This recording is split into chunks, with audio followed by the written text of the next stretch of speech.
Thank you very much, and good afternoon, everyone. Welcome to our workshop. What we want to share with you today are some of the areas of work that we've been involved in over the past 5 or 6 years. The team has actually been established for about 9 years now. And the work that we've been doing has actually been direct response, mainly to the increase in the numbers of children and young people being diagnosed with autism spectrum conditions. The factors that have actually influenced the way we work have been the quite high numbers of pupils in Rotherham with a diagnosis, particularly in our mainstream schools. Another factor that's influenced the way that we've developed the work that we do is capacity, i.e. the size of our team. We are a relatively small team. We've got 4 full-time equivalent workers. That includes myself as the team leader. And 4 of us work all year round. We've got one of our team members who works term time only, and then my colleague here, Carole, is our specialist teacher for autism, who works at the moment for us just for 1 day a week. So it was the population, the capacity of the team, and finally, but very importantly, feedback from schools and from families about the sort of work that they would like, the sort of service that they would like from the autism communication team. The presentation we've actually divided into 3 areas. When we were asked to come and talk about the work that we do in Rotherham in 40 minutes, it was, oh my goodness. We do present sort of individual workshops on the topics that we'll be talking about, so to put it into 40 minutes was a bit of a challenge. So we decided that we'd talk about sort of the established practice that we have in Rotherham, sort of that's regular delivery. Ongoing practice, which is used primarily now by schools with still some input from the autism team, because we do like to tweak some of the initiatives and the work that we do. And the developing practice, which are new or reasonably new initiatives. And some of these are actually a result of interest from individual team members, but also work including working with other agencies as well. So, for those of you who don't know where Rotherham is, we thought we'd like to put this map up because we're nestled quite snugly in South Yorkshire, bordering Barnsley, Sheffield, Doncaster, and, as I said before, a relatively small local authority. A few facts and figures. Our school population, taken from the school census last year, was just about 42,700 children. The total school population.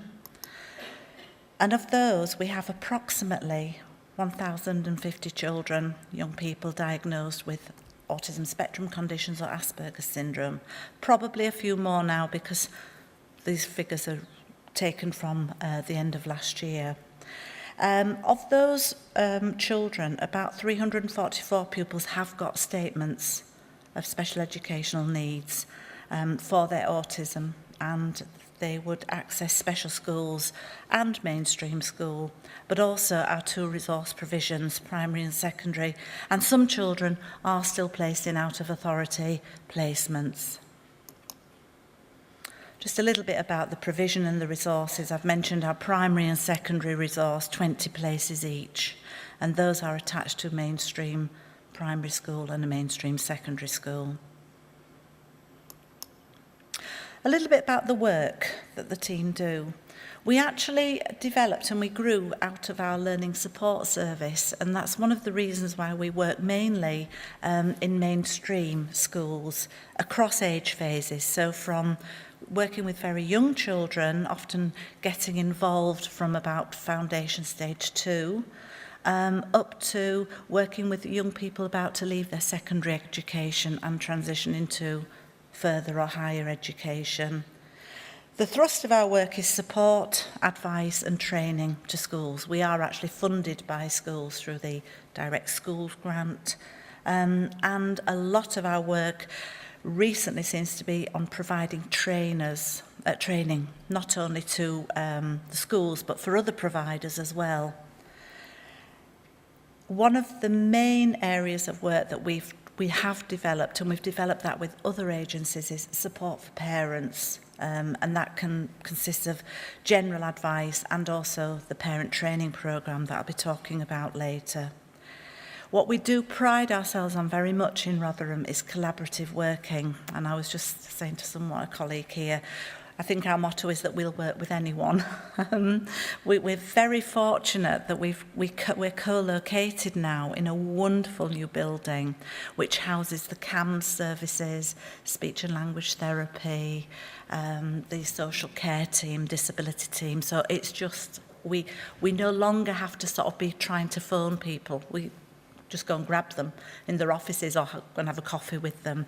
So it really has made a huge difference in access to other services. Okay, we've sort of, as I said, put this into little categories, and I'm only going to have to speak very quickly about each one. I could be here till, you won't be here till midnight, you're okay. But we thought we'd just look a little bit at some of the work that we've done, that we're very proud of as well, very proud of. We run 2 youth groups for young people with a diagnosis, and they've been running for 3 years, and we're just starting the final year, March this year until March the 31st next year, with funding from Aiming High for disabled children. Age range for those groups, 13 to 19 years, although we have got a few attendees who have gone over that age, but still pop along, and a couple of them are thinking about doing some voluntary work in the groups, but haven't really made their minds up yet. They cater for young people from both mainstream and special schools. It was quite a strict criteria when you put the bid in for funding for Aiming High, and we actually have ticked all the boxes in terms of the levels of need that these young people have. The idea is that we offer generic youth club activities, and they are actually take place in a youth club itself, but within a structured and safe environment. We also incorporate into each of the groups a sensory sort of chill out room where young people can go if things do get a little bit on top of them, or they want to go and have a chat with their friends, or maybe a little bit of one-to-one counselling from the staff. And what we feel that these groups have done most of all, and the feedback from parents, is that they've really given these young people opportunities to develop social skills and understanding and independence. We now have young people who make their own way. Parents never thought they would, but they make their own way to the youth groups. So that's, for us, a fantastic achievement for those young people. Right, not forgetting, within every family who has a child with an autism spectrum condition, often siblings. And this was an area of work that some of the team wanted to develop a few years ago. And we managed to get some external funding. We still do apply for it year on year. So all these things, they are established, but sometimes dependent on getting the funding. And they're for siblings of children obviously diagnosed. And we run 2 sets of groups, 8 to 12 years and 13 to 17. And the reason behind that being mainly that issues can be very different as you move from, as a sibling, you move into your own teenage years, and there are lots of issues there. We offer a variety of activities and trips, but also the groups include support sessions, so structured activities to help the siblings to understand more about autism and to give them some strategies to use at home.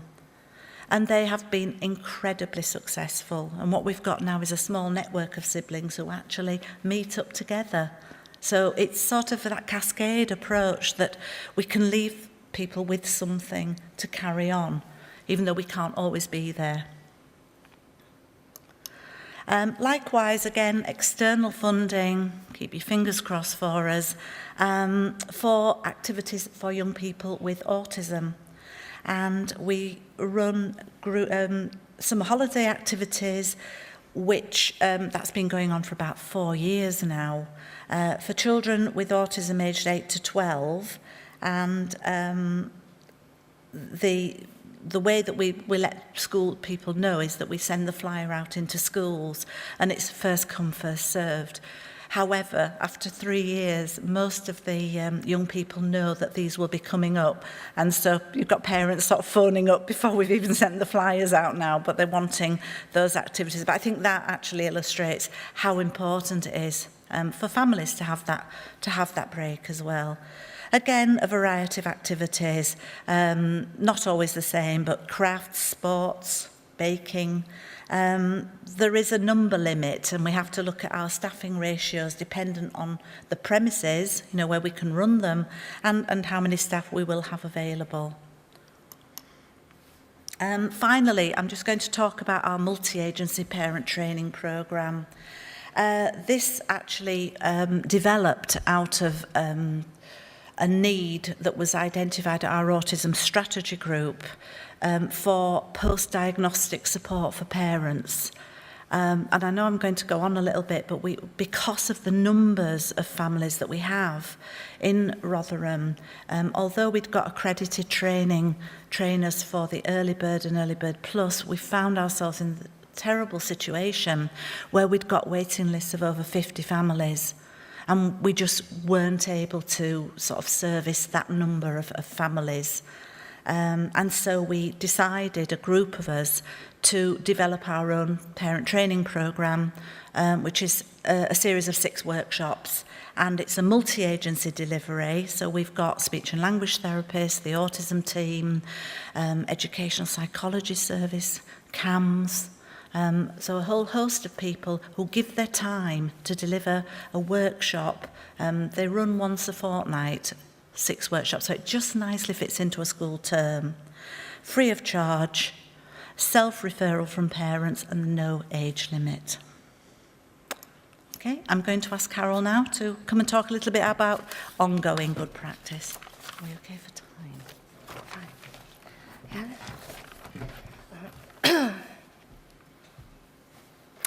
Right, so we're going to look now at the ongoing good practice in Rotherham. We thought we'd look at 3 different areas: the peer awareness lessons, the social groups, and my particular passion, the sensory profiles. So the peer awareness lessons, I think historically our focus was on supporting the child, supporting staff in school, supporting parent. We decided to move out to classmates, to the peers in class, to the other children in school, because really we needed to spread that support much wider than it was. And so the peer awareness lessons started about 4 years ago. They were developed to help other pupils to understand and support their peers who had an ASC. In Key Stage 2, the first lesson is delivered by school staff, and that's based on Carol Gray's book, The Sixth Sense. It's delivered by school staff approximately a week before we would go in and do the games session. That's followed by, as I say, a week later, by an interactive games session delivered by our team, but with school staff present. The class is split into 4 groups, and the games are split into 4 parts that fit the 3 areas of the triad and general knowledge about autism. We encourage school staff to build up their own resources based on what we take in, but obviously they can be creative and make their own. We're constantly adding to our own bank. After that initial lesson, that one lesson that we do, we would expect staff then, or we would hope staff would cascade to other classes in school, so that the responsibility isn't all on us, it's passed on so that they've actually got a tool that they can work with. And we leave a booklet and plans and things to support them with that. Now in Key Stage 3 it's different. In Key Stage 3 it's one lesson, and it's delivered to one Year 7 class with staff present. The lesson consists of a PowerPoint presentation, quiz, and the focus is very much on differences, that there are differences between people. Resources are left in school, and the school staff would then cascade to all the other Y7 classes. It was delivered into all of our 16 secondary schools about 3 or 4 years ago, and there was a 5-year plan. And with that 5-year plan, there was a long-term aim, and this was for all secondary school pupils over that 5 years to actually receive that lesson. That was the ideal, and that was what our aim was, and why we did it that way.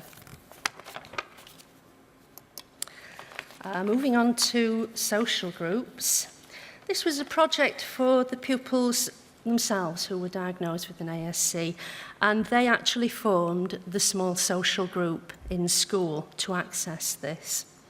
It started at the end of 2009. It was delivered into Key Stage 2 using visual resources. It's a 6-weekly project with an hour per week for the session, delivered by ACT, with school staff present again. 6 further planned sessions are given to school in a booklet form for them to actually deliver themselves. And again, we would expect them to cascade this and to share it and to carry it on after we've sort of done that initial input.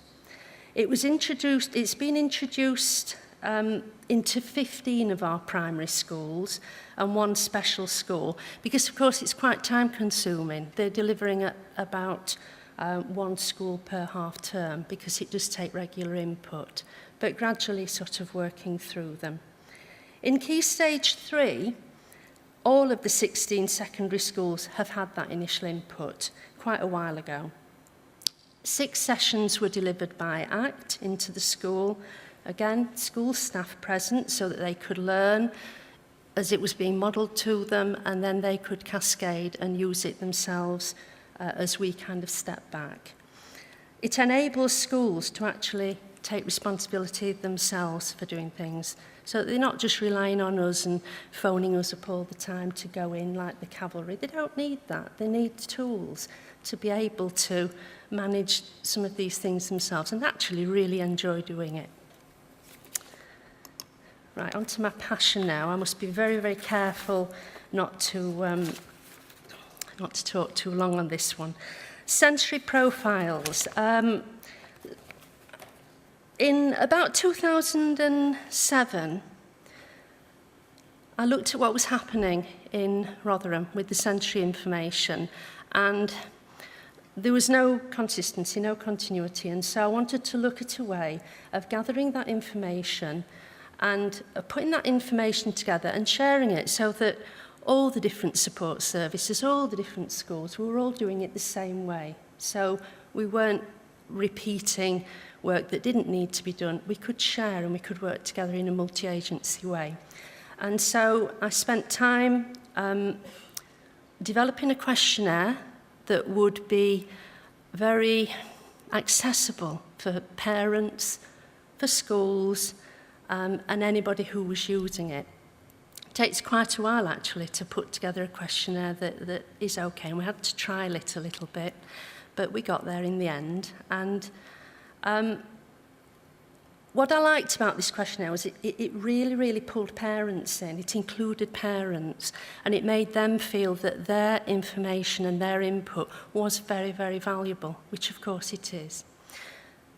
3 questionnaires are sent out, 1 to school, 1 to the child's home, and then the ideal is to send one other out, which is away from the home setting and away from the school setting, and then to collate the information. There is a board outside where you can actually see one that's been put together. And then it's about putting that information together, looking at it, working out what the priorities are, what could cause a problem, and starting to work on things that needed to be worked on, but the sensory differences that just needed to be acknowledged and shared so that people just knew about them, didn't necessarily have to change them, that could happen as well. And it's been a very exciting project, I think, the sensory, and we're sort of changing and building on it all the time. It started off in in primary, and then we started using it in secondary as well. And for the last 3 years, every year 6, 7 transition child with a diagnosis for ASC has had a sensory profile completed and passed on to make sure that the receiving school has that information, along with other things. And what I would like to think is happening, and what I've tried to encourage schools to do, is to then bring parents in and for it to be joint discussions about, well, what do we do about it? How can we help? And what can we change about the environment? What is actually a problem and what is not a problem? I'll have to stop on sensory or I'll just keep going. I think I've missed one. Oh no, sorry. Moving on to developing good practice. 6 different areas here, and the one I'm going to talk about first is the strategies booklet. This was developed by one of our team, by Karen, very, very recently. It's a working resource for primary schools. It's all the basic ASC information and strategies, the descriptions, the checklists, evaluation sheets, things that they can photocopy and use. It really gives them something that is a help to them, to the primary schools. There are behaviour recording sheets and the sensory questionnaire that I've just talked about, and it's currently being introduced into our primary schools, but quite steadily, because what we didn't want to do was just post it out to all of them when it's quite possible that half of them might just end up going onto the shelf and not being looked at.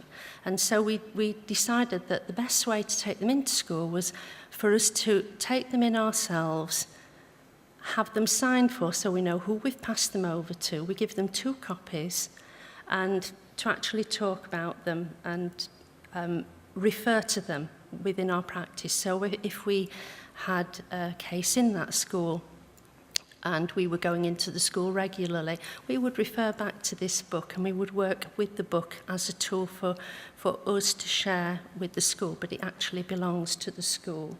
It was funded by the Early Intervention Grant, and so there is one on the table outside, and if you have a look, the quality is superb of it. We were lucky to get that grant. And we're really excited, waiting to see what the outcomes are from that going into school. I know when I went into school with the first one, they just couldn't wait to get hold of it. I didn't think I was going to get out of school without leaving it, and I hadn't got the form for them to sign, so I had to go back the next day. Thank you.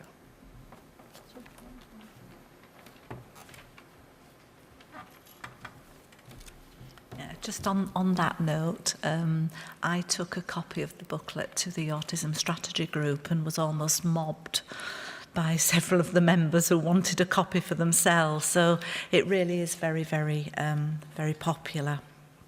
I'd have a quick check of the time. Right. The next area of work that I'm going to talk about is a recent initiative, and although it isn't exclusive to the autism communication team.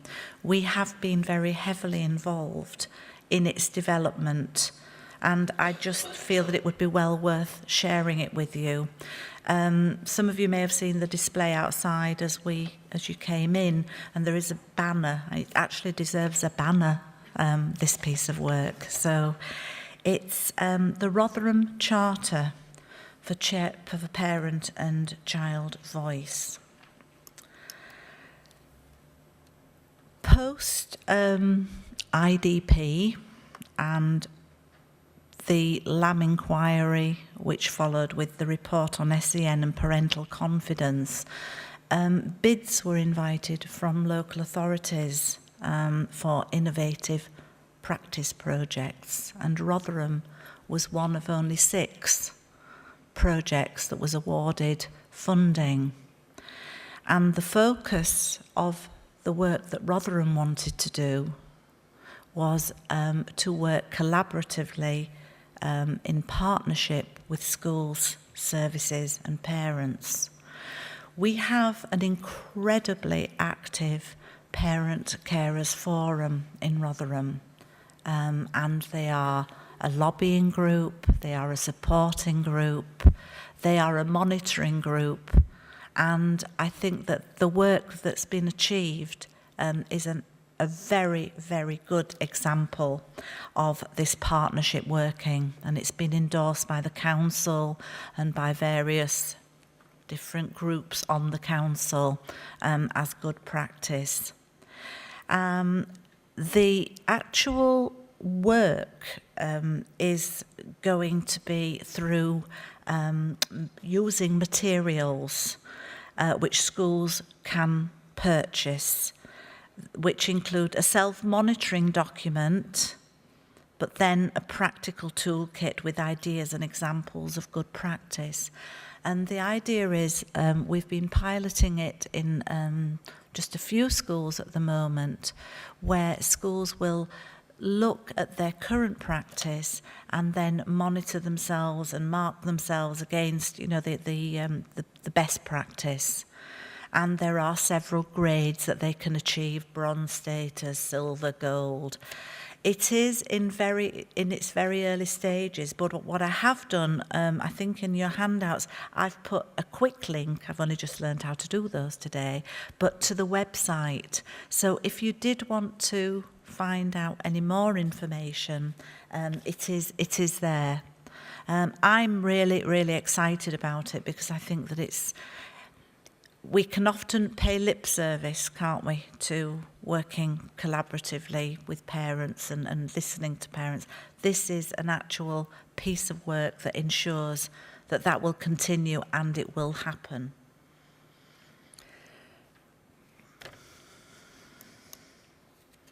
Although I've put this in sort of in sort of newish initiatives, we obviously were very heavily involved in Rotherham in the IDP and in all sections of it. And when the materials came out, the resources came out for autism, we were very, very keen to get that sort of established and the use of it established. We actually had a launch with Glenys Jones, who came, and it was really sort of a high profile. What we found is that we felt that the IDP, for whatever reason, had been put on the back burner a little bit by schools, and that isn't laying blame anywhere. Everyone's very busy, there's lots of other initiatives, lots of priorities, but we have decided recently to relaunch the IDP materials, because what we found was there are a lot of new teachers, a lot of changeover of staff in schools, and I think you do have to keep going back to, when you know it's excellent materials and an excellent resource, to keep going back to that and reminding schools. So we have sort of devised a new PowerPoint presentation just to re-familiarise or familiarise new staff with the content of the programme, and to demonstrate how to navigate effectively through the materials. And it's been amazing how many staff have just said, oh, forgot about those, or, oh, I've not seen them, or where are they? You know, big panic, but we found them on a shelf somewhere. But it's been really good and refreshing to see that schools are, again, beginning to use those resources. Okay.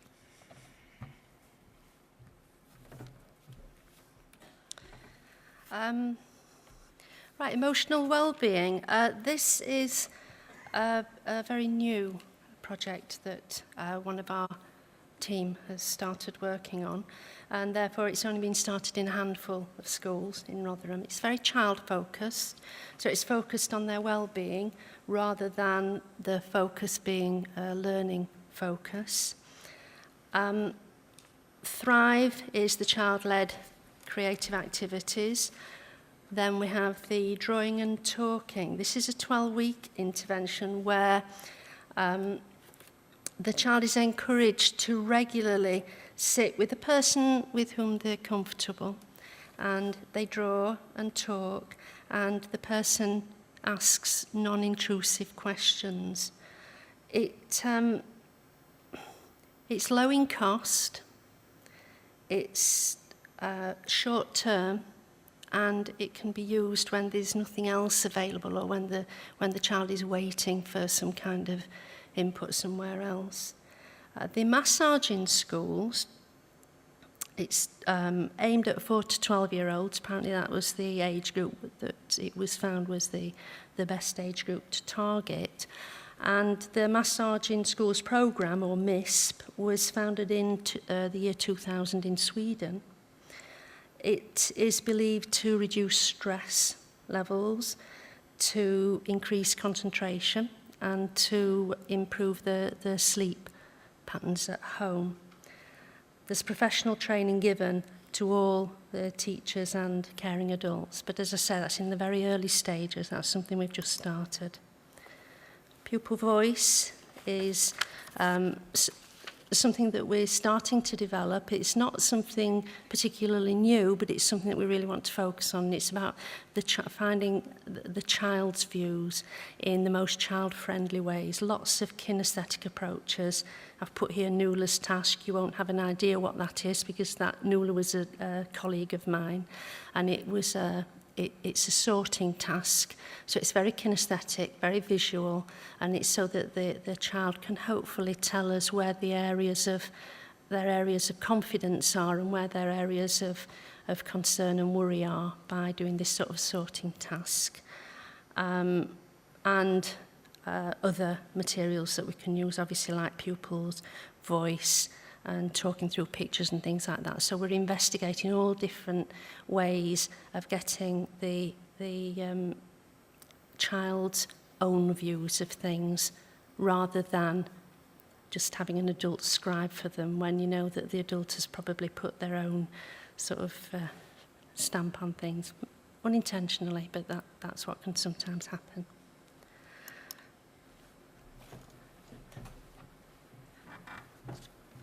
I think we've done very well for time, actually. Okay. Finally, the next sort of initiative and piece of work that we're involved with, very much so, is our family advice sessions. And this initiative has grown from a small group of people who attend the Rotherham Autism Strategy Group, but who wanted to become sort of an implementation arm of that. So although there's a lot of talking done in some of the meetings, you know, and we reporting, again, the focus came very clearly on support for parents, and we do have parent representatives at the strategy group. So a small group of us, a multi-agency group, decided that we would pilot some family advice sessions. They are not counselling sessions, we're not counsellors, but it was an opportunity for families who had been discharged from the CAMS service or the Child Development Centre, who weren't receiving any therapies and who were sometimes reporting who felt they felt as though they'd been abandoned in some ways, and for them to come and have a chat to a professional. So we've got a cohort of volunteers from different disciplines. I have left an information sheet again outside if any of you want that information, just to have a look at and how it works. We decided to pilot the scheme last September to run until December. And we used, the invitations were sent to a set of families who'd attended one of our parent training programs, and we thought that would be a good start.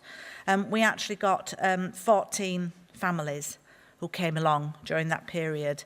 And I've done a brief collation of what the issues were that families wanted to discuss. And surprise, surprise, the majority were around school, which is okay. Because it's sort of, if that's what parents wanted to speak about.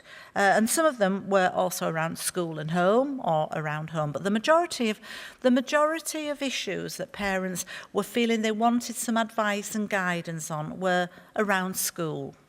And that wasn't particularly schools doing things wrong, but about the parents' perception and how they could move things forward sometimes. We started off, when we were going to first run these sessions, we thought we'd allocate half an hour. And Carol and I actually were privileged to have the very first family, which was actually a mum who came along. And luckily we hadn't got lots of people following. And it soon became apparent that half an hour was absolutely nowhere near long enough. It took that mum half an hour to actually start to talk about the real issues. So we've changed it to 1 hour sessions. And even then, sometimes, you do feel as though you're sort of saying, well, it's time to start. But we've had to just limit that.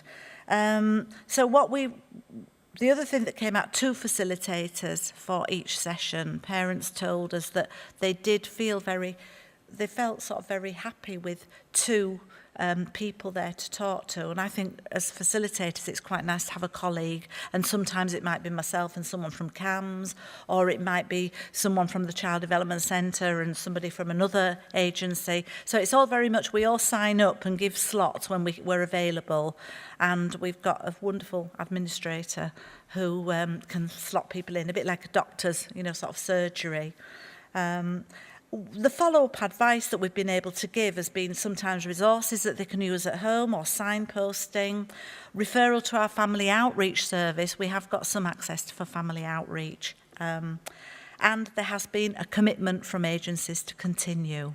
So that's a piece of work I'm really excited about developing in the coming months. That's the end of our input here. I hope you've enjoyed it. We've certainly enjoyed the whole conference, and it is February the 29th today, and I did hear somewhere that it's a day when you should be doing something special, so I hope it's been very special for you today. And there are details on there. Thank you.